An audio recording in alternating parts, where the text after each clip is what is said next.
watching clips, the best moments from our live streams every Monday and Friday. Don't miss out. Watchale. I think I'm more interested in talking about where the stock is, because these investor calls are usually just a bunch of hot air, right? They're usually a bunch of hot air. They're very controlled. But let's see what the stock is doing. And a lot of people on my Patreon have been saying, what's happening here with the stock, right? And so Disney stock has been rapidly rising. And as of now, it's $114.45. Remember, this is something that had fallen below $100, right? And it has consistently been going up. And we're seeing it essentially go up since the election, right? Pretty rapidly. And that's actually before the investor call. And so what I think is that this suggests that especially the big money people have decided that the events that have happened around the election and where the current country is are going to force Disney to start moving in a profitable direction, because they understand that Hollywood is reactive.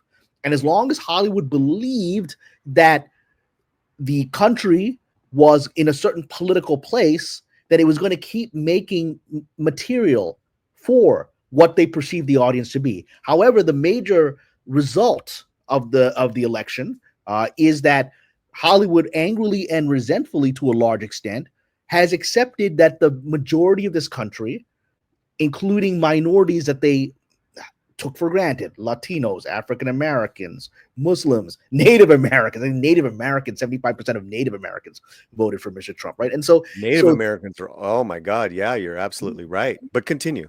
So Hollywood then, the investors have now shown that they believe that Disney is going to course correct, whether Bob Iger likes it or not, whether the board likes it or not, simply because at the end of the day, they sense that the entire industry is facing the realities of things. And that was, I think, signaled by the fact that I understand that Mr. Iger, once I guess he was disappointed that he thought he had a shot at the White House or an ambassadorship or whatever he thought he had a shot at, right?